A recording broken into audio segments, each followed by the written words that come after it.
بسم اللہ الرحمن الرحیم۔ حضرت محمد صلی اللہ علیہ وآلہ وسلم نے فرمایا، فجر کی نماز کے بعد یہ سورت پڑھا کرو۔ اگر آسمان سے بارش مانگو گے تو برس پڑے گی، اگر دشمنوں پر فتح مانگو گے تو مل جائے گی، اگر رزق مانگو گے تو خزانے کھل جائیں گے، شفا مانگو گے تو شفا مل جائے گی۔ وہ سورت یہ ہے۔ محترم ناظرین، آج کا وظیفہ نماز فجر کے بعد ایک ایسی سورت پڑھنے کا وظیفہ ہے کہ اگر آپ یہ سورت پڑھ کر جو بھی دعا مانگیں گے آپ کی دعا ضرور قبول ہوگی۔ اگر آپ کی کوئی حاجت ہے، کوئی خواہشات ہے تو وہ بھی پوری ہو جائے گی۔ یہ سورت پڑھنے پر اگر آپ آسمان سے بارش مانگو گے تو اللہ تعالیٰ رحمت کی بارش برسائے گا۔ اگر دشمن پر فتح مانگو گے تو دشمن زیر ہو جائے گا، اور اگر آپ رزق مانگو گے تو اللہ تعالیٰ رزق کے ایسے خزانے کھول دے گا اور آپ کو وہاں سے رزق عطا کرے گا جہاں سے آپ کے وہم و گمان میں بھی نہ ہوگا۔ یہ سورت پڑھنے سے بیماروں کو شفا مل جاتی ہے۔ یہ اللہ تعالیٰ کی پسندیدہ سورت بھی ہے، اور فجر کی نماز کے بعد پڑھنے سے اس کے فضائل اور بھی بڑھ جاتے ہیں۔ محترم ناظرین، کیا آپ نے کبھی زندگی میں ایسا لمحہ محسوس کیا ہے جب دل کے اندر کی بے چینی، آنکھوں کے آنسو اور سینے کا بوجھ ایک ساتھ نکلنے کو تڑپ رہا ہو؟ جب آپ کے سامنے راستے بند ہو جائیں، دروازے منقفل ہو جائیں اور دعائیں جیسے آسمان تک پہنچنے سے پہلے ہی واپس لوٹ آئیں۔ ایسے وقت میں انسان سوچتا ہے کہ شاید اب کوئی سہارا نہیں رہا، لیکن اللہ تعالیٰ کے خزانوں میں کبھی کمی نہیں آتی۔ وہ رب جو کن کہتا ہے تو ناممکن کو ممکن بنا دیتا ہے۔ اس نے قرآن پاک میں اور اپنے محبوب صلی اللہ علیہ وسلم کی زبان مبارک سے ہمیں ایسے ایسے اعمال سکھائے ہیں جو پہاڑ جیسی مشکلات کو لمحوں میں ختم کر دیتے ہیں۔ آج میں آپ کو ایسا وظیفہ بتانے والی ہوں، ایک ایسی صورت، ایک ایسا وظیفہ جس کی تاثیر کا تصور بھی آپ کے رونگٹے کھڑے کر دے گا۔ یہ وظیفہ کوئی عام ذکر نہیں بلکہ یہ قرآن پاک کی ایک چھوٹی سی صورت پر مشتمل ہے جس کا وزن الفاظ میں چھوٹا مگر معنی میں زمین و آسمان سے بھی بڑا ہے۔ سورۃ اخلاص، آپ اسے بچپن سے سنتے آ رہے ہیں، نماز میں پڑھتے آئے ہیں، بچوں کو یاد کرواتے آئے ہیں، لیکن شاید آج تک اصل روحانی طاقت سے واقف نہ ہوئے ہوں گے۔ یہ وہ صورت ہے جو توحید کا اعلان ہے، اللہ کی یادگانی کا اعلان ہے اور مومن کے دل میں اللہ تعالیٰ کی محبت کو مضبوط کرنے والی ہے۔ ذرا تصور کریں، آپ فجر کی نماز ادا کر کے مسنون اذکار کے بعد بیٹھتے ہیں اور پھر سورۃ اخلاص کی مخصوص تسبیح کو پڑھنا شروع کرتے ہیں۔ جیسے ہی آپ قل ھو اللہ احد کی پہلی صدا لگاتے ہیں، دل کی دھڑکن بدلنے لگتی ہے۔ آپ کو محسوس ہوتا ہے کہ کوئی غیبی سکون آپ کے اندر اتر رہا ہے، جیسے فرشتے آپ کے ارد گرد اتر رہے ہیں۔ آپ کا یقین مضبوط ہونے لگتا ہے کہ اب دعا قبولیت کے دروازے پر دستک دے چکی ہے۔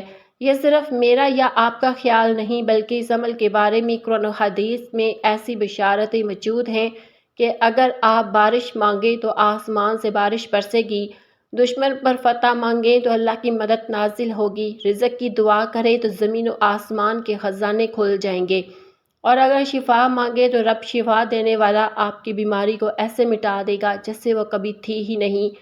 حضرت محمد صلی اللہ علیہ وسلم نے سورۃ اخلاص کے بارے میں فرمایا کہ یہ قرآن پاک کی ایک تہائی کے برابر ہے۔ اس کا مطلب ہے کہ اس کی فضیلت اور ثواب اتنا عظیم ہے کہ گویا آپ نے قرآن کا ایک تہائی حصہ پڑھ لیا۔ پھر سوچئے، جب آپ اسے ایک مخصوص تعداد میں ایک خاص وقت پر اور پورے یقین اور اخلاص کے ساتھ پڑھتے ہیں تو اس کے تاثرات کیسے ہوں گے؟ میں نے بزرگوں اور علماء کرام سے ایسے واقعات سننے ہیں جن میں لوگوں کی زندگیاں بدل گئی، قرض کے بوجھ تلے دبے لوگ ایک ہفتے میں آزاد ہو گئے، لا علاج مریض صحت مند ہو گئے، دشمن زیر ہو گئے، اور وہ لوگ جو برسوں سے اولاد کے لیے ترس رہے تھے، اللہ تعالیٰ نے انہیں اولاد کی خوشخبری دے دی، اور یہ سب اسی صورت کی برکت سے ہوا۔ لیکن شرط یہ ہے کہ اسے یقین، محبت اور پابندی سے پڑھا جائے۔ فجر کا وقت روحانی طور پر بھی خاص اہمیت رکھتا ہے۔ دن کے آغاز پر جب فرشتے اعمال لے کر اللہ تعالیٰ کے حضور حاضر ہوتے ہیں تب آپ کی یہ صورت اور آپ کی دعائیں براہ راست آسمان کی طرف جاتی ہے، اور یہی وہ لمحہ ہوتا ہے جب اگر آپ کے دل میں کوئی حاجت ہے تو وہ اللہ تعالیٰ کے سامنے رکھی جائے اور اس کے دروازے پر دستک دی جائے۔ آج میں آپ کو اس ذکر کا مکمل طریقہ اس کے فضائل اور اس سے جڑی قرآن و حدیث دلائل کے ساتھ کچھ ایسے مثبت واقعات سناؤں گی جو آپ کے دل کو ہلا کر رکھ دیں گے۔ یہ کوئی سنی سنائی بات نہیں بلکہ اللہ تعالیٰ کے کلام کی طاقت کا زندہ ثبوت ہے۔ اگر آپ چاہتے ہیں کہ آپ کی زندگی سے تنگ دستی، بیماری، دشمنی اور مایوسی ہمیشہ کے لیے ختم ہو جائے، اگر آپ چاہتے ہیں کہ آپ کی دعائیں بغیر رکاوٹ کے عرش الہی تک پہنچیں، اور اگر آپ چاہتے ہیں کہ آپ کے دل میں اللہ تعالیٰ کی محبت اور یقین کا چراغ ہمیشہ روشن رہے، تو یہ ویڈیو آپ کے لیے ہے۔ آخر تک دیکھیے کیونکہ جو راز میں آپ کو بتانے والی ہوں وہ آپ کی زندگی کو بدل سکتا ہے۔ محترم ناظرین، قرآن مجید کے سمندر میں بے شمار صورتیں اپنی شان رکھتی ہیں، مگر کچھ صورتیں ایسی ہیں جو اپنے اندر غیر معمولی فضیلت اور طاقت سمیٹے ہوئے ہیں۔ ان میں سب سے نمایاں اور منفرد صورت ہے سورۃ اخلاص۔ یہ محض 4 مختصر آیات پر مشتمل ہے، مگر اس کا پیغام اتنا ہے کہ یہ ایمان کی بنیاد کو مضبوط کر دیتی ہے۔ سورۃ اخلاص میں اللہ تعالیٰ اپنی یگانگی، بے نیازی اور صفات کاملہ کا اعلان فرماتا ہے۔ قُلْ هُوَ اللَّهُ أَحَدٌ اللَّهُ الصَّمَدُ لَمْ يَلِدْ وَلَمْ يُولَدْ وَلَمْ يَكُنْ لَهُ كُفُوًا أَحَدٌ۔ ترجمہ، کہہ دو وہ اللہ ایک ہے، اللہ بے نیاز ہے، نہ اس نے کسی کو جنا، نہ وہ جنا گیا، اور نہ کوئی اس کا ہمسر ہے۔ یہ آیات ہمیں اللہ کی صفات توحید کا واضح درس دیتی ہے۔ یہ صورت ہر طرح کے شرک، وہم اور گمراہی کا خاتمہ کرتی ہے۔ صحیح بخاری کی روایت میں ہے کہ نبی کریم صلی اللہ علیہ وسلم نے فرمایا، قُلْ هُوَ اللَّهُ أَحَدٌ قرآن کے 1 تہائی کے برابر ہے۔ اس کا مطلب یہ ہے کہ سورۃ اخلاص کے الفاظ مفہوم اس قدر جامع ہے کہ گویا آپ نے قرآن کا 1 تہائی حصہ پڑھ لیا ہو۔ حضرت عائشہ رضی اللہ تعالیٰ عنہا بیان کرتی ہیں کہ ایک صحابی ہر نماز میں سورۃ اخلاص پڑھتے تھے۔ جب لوگوں نے وجہ پوچھی تو انہوں نے کہا کہ یہ سورت رحمان کی صفت بیان کرتی ہے اور مجھے یہ پسند ہے۔ نبی کریم صلی اللہ علیہ وسلم نے فرمایا، اس کی محبت اسے جنت میں لے جائے گی۔ یہ حدیث ہمیں سکھاتی ہے کہ سورۃ اخلاص سے محبت کرنا اور اسے کثرت سے پڑھنا جنت کا ذریعہ ہے۔ مسند احمد کی روایت ہے کہ رسول اکرم صلی اللہ علیہ وسلم نے فرمایا، جو شخص سورۃ اخلاص 10 بار پڑھے، اللہ تعالیٰ اس کے لیے جنت میں ایک محل بنا دے گا۔ محترم ناظرین، سورۃ اخلاص کا ورد شیطان اور جادو کے اثرات سے حفاظت کا ایک قوی ذریعہ ہے۔ بزرگوں نے اسے صبح شام کے اذکار میں شامل رکھا۔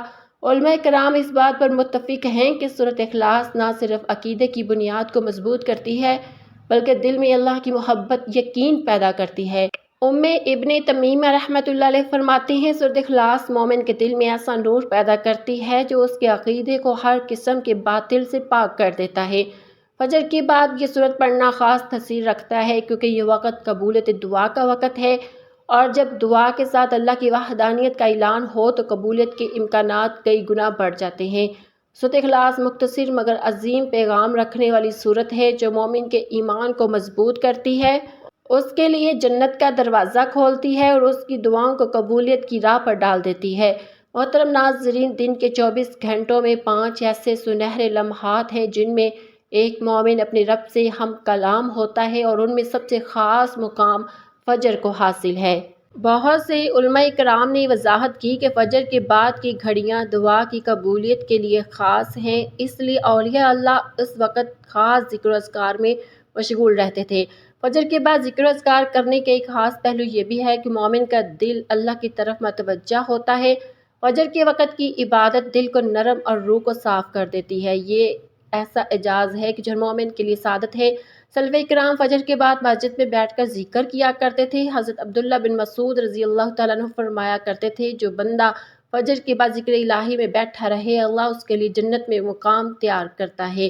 جب ہم سورۃ اخلاص کو فجر کے بعد پڑھتے ہیں تو اس کے 2 بڑے فائدے ہوتے ہیں۔ فجر کا وقت خود قبولیت کا وقت ہے۔ سورۃ اخلاص اللہ کی وحدانیت کا اعلان ہے جو دعا کو مزید مضبوط بنا دیتی ہے۔ یہی وجہ ہے کہ اس عمل کو اختیار کرنے والے اکثر لوگ اپنی حاجات کی جلد قبولیت دیکھتے ہیں۔ ایک بزرگ بیان کرتے ہیں کہ ایک بار قحط کے دن تھے، لوگ بارش کے لیے دعا کر رہے تھے لیکن بارش نہیں ہو رہی تھی۔ ایک شخص نے فجر کے بعد سورۃ اخلاص کی مخصوص تسبیح پڑھ کر دعا کی، اور اس کی دعا ختم ہوتے ہی آسمان پر بادل چھا گئے اور بارش برسنے لگی۔ لوگوں نے کہا، یہ اس تسبیح کی برکت ہے۔ نبی کریم نے فرمایا، جس نے دن میں 100 مرتبہ قل هو اللہ احد پڑھی، اس کے خیر کے 70 دروازے کھول دیے جاتے ہیں۔ ناظرین، یہ حدیث اس بات کا اشارہ کرتی ہے کہ سورۃ اخلاص ہر حاجت، چاہے وہ رزق ہو، بارش ہو، شفا کے لیے دعا کی قبولیت کا ذریعہ بن سکتی ہے۔ حضرت عائشہ رضی اللہ عنہا سے روایت ہے کہ رسول اللہ صلی اللہ علیہ وسلم بیمار ہوتے تو معوذ 3 اور سورۃ اخلاص پڑھ کر اپنے اوپر دم کرتے اور ہاتھ پھیرتے۔ یہ ثبوت ہے کہ یہ سورت بیماری کے علاج میں بھی مسنون ہے۔ اللہ تعالیٰ فرماتا ہے، اور ہم نے آسمان سے پانی نازل کیا برکت کے ساتھ۔ سورۃ اخلاص پڑھ کر بارش کی دعا کرنا اسی قرآن سنت کے مطابق ہے کہ ہم وسیلہ بنائیں اللہ کی رحمت کا۔ قرآن میں ہے، اللہ مومنین کا دوست ہے، وہ انہیں اندھیروں سے روشنی کی طرف نکالتا ہے۔ ناظر، سورۃ اخلاص کا ورد دشمن کی سازشوں کے اندھیرے سے نکلنے اور فتح پانے کا ذریعہ ہے۔ جو اللہ تعالیٰ پر بھروسہ کرے اس کے لیے کافی ہے۔ سورۃ اخلاص اللہ تعالیٰ پر توکل کا سب سے بڑا اعلان ہے، اور توکل رزق کے دروازے کھول دیتا ہے۔ ناظرین، دنیا میں بے شمار اذکار وظائف ہیں، لیکن ان میں سب سے زیادہ مؤثر طاقتور وہی ہوتے ہیں جو قرآن و سنت میں ثابت ہوں اور اللہ تعالیٰ کے محبوب بندوں نے انہیں آزمایا ہو۔ سورۃ اخلاص کی تسبیح انہیں اعمال میں سے ایک ہے۔ یہ محض الفاظ کا مجموعہ نہیں بلکہ ایمان، یقین اور محبت الہی کا اعلان ہے۔ اور جب اسے فجر کی نماز کے بعد پڑھا جائے تو اس کا اثر کئی گنا بڑھ جاتا ہے۔ سورۃ اخلاص کو کثرت سے پڑھنے کی فضیلت نبی کریم صلی اللہ علیہ وسلم کی کئی احادیث سے ثابت ہے۔ خاص اوقات میں پڑھنا، جیسے فجر یا عصر کے بعد، اہل علم کے نزدیک دعاؤں کی قبولیت کے اسباب میں سے ہے۔ یہ وظیفہ دراصل ذکر قلب، ذکر لسان کا امتزاج ہے۔ زبان پڑھتی ہے، دل یقین کرتا ہے اور اللہ کا نور انسان کے وجود میں اترتا ہے۔ ہر عمل کی قبولیت کی بنیاد نیت پر ہے۔ رسول اللہ صلی اللہ علیہ وسلم نے فرمایا، اعمال کا دار و مدار نیتوں پر ہے۔ اس وظیفے سے پہلے دل میں پختہ نیت کریں کہ یہ ذکر صرف اللہ کی رضا اور اپنی جائز حاجات کی تکمیل کے لیے ہے، نہ کہ محض آزمائش یا دنیاوی دکھاوے کے لیے۔ یہ وظیفہ شروع کرنے سے پہلے دل میں یہ نیت کریں کہ اللہ، میں یہ سورۃ اخلاص تیری رضا کے لیے پڑھ رہا ہوں یا پڑھ رہی ہوں، اور اپنی حاجت، مسئلہ، رزق، شفا، بارش، دشمن پر فتح تیرے سامنے رکھتا ہوں۔ ناظرین، وقت کی نزاکت کو مد نظر رکھتے ہوئے چلتے ہیں وظیفے کی جانب۔ آپ نے سب سے پہلے نماز فجر ادا کرنی ہے۔ نماز فجر ادا کرنے کے بعد آپ نے حضور پاک صلی اللہ علیہ وسلم کی خدمت میں درود پاک کا نذرانہ پیش کرنا ہے۔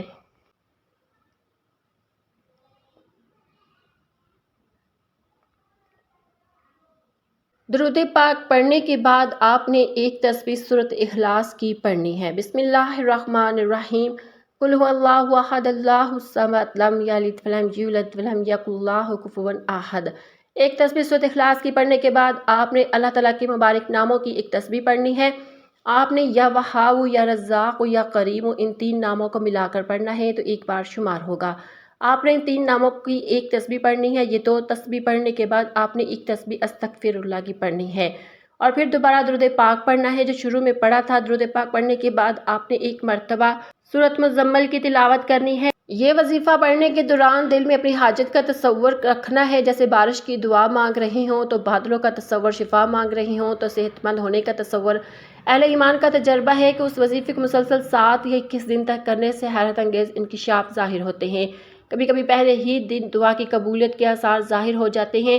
سورۃ اخلاص کی تسبیح فجر کے بعد ایک مجرب روحانی اثر رکھنے والا عمل ہے، بشرطیہ کہ اسے درست نیت، صحیح طریقہ اور مکمل یقین کے ساتھ کیا جائے۔ یہ نہ صرف حاجات پوری کرتا ہے بلکہ ایمان کو مضبوط کرتا ہے۔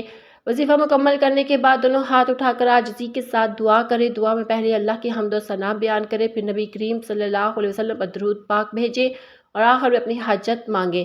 دعا میں یقین رکھے کہ قبولیت ابھی ہوگی۔ محترم ناظرین، یہ تھا سورۃ اخلاص کی تسبیح کا وہ عمل جو نہ صرف قرآن و حدیث سے ثابت ہے بلکہ صدیوں سے بزرگان دین کے تجربات اور لاکھوں مسلمانوں کی دعاؤں کی قبولیت کا ذریعہ رہا ہے۔ یہ عمل ہمیں یاد دلاتا ہے کہ اصل طاقت اور اختیار صرف اللہ کے پاس ہے۔ وہی بے نیاز ہے، وہی رازق ہے، وہی شافی ہے، وہی دشمنوں پر غالب آنے والا ہے۔ فجر کے بعد کا وقت دل کی سچی نیت اور سورۃ اخلاص کی تکرار گویا آسمان زمین کے درمیان ایک ایسا نورانی پل ہے جس سے دعا سیدھی عرش الہی تک پہنچتی ہے۔ اگر ہم اس وظیفے کو محض ضرورت کے وقت نہیں بلکہ زندگی کا مستقل حصہ بنا لیں تو انشاءاللہ دنیا اور آخرت دونوں میں کامیابی ہماری ہم سفر ہوگی۔ یہ ایک پکار ہے دل کی گہرائیوں سے رب کی طرف یقین کے ساتھ، اور جب یقین کامل ہو تو رحمت کے دروازے خود بخود کھل جاتے ہیں۔ آخر میں میری اللہ تعالیٰ سے دعا ہے کہ اللہ تعالیٰ میرا سنانا، آپ کا سننا اپنی پاک بارگاہ الہی میں قبول منظور فرمائے، جو مانگا مقدر فرمائے، جو نہ مانگ سکے بن مانگے عطا فرمائے۔ اللہ تعالیٰ نیکی کی بات کو سننے، سمجھنے، اس پر عمل کرنے کی توفیق، طاقت، مرحمت فرمائے، آمین ثم آمین۔ ناظرین، آپ سے گزارش ہے کہ اپنے رزق میں برکت، اپنے رزق میں وسعت، کشادگی کے لیے اللہ تعالیٰ کے 99 ناموں میں سے کوئی ایک نام لکھ کر کمنٹ سیکشن میں ضرور شیئر کریں۔ اللہ تعالیٰ ہم سب کا حامی و ناصر ہو، آمین۔ مجھے بھی دعاؤں میں یاد رکھیے گا۔ جزاک اللہ خیرن کثیرا۔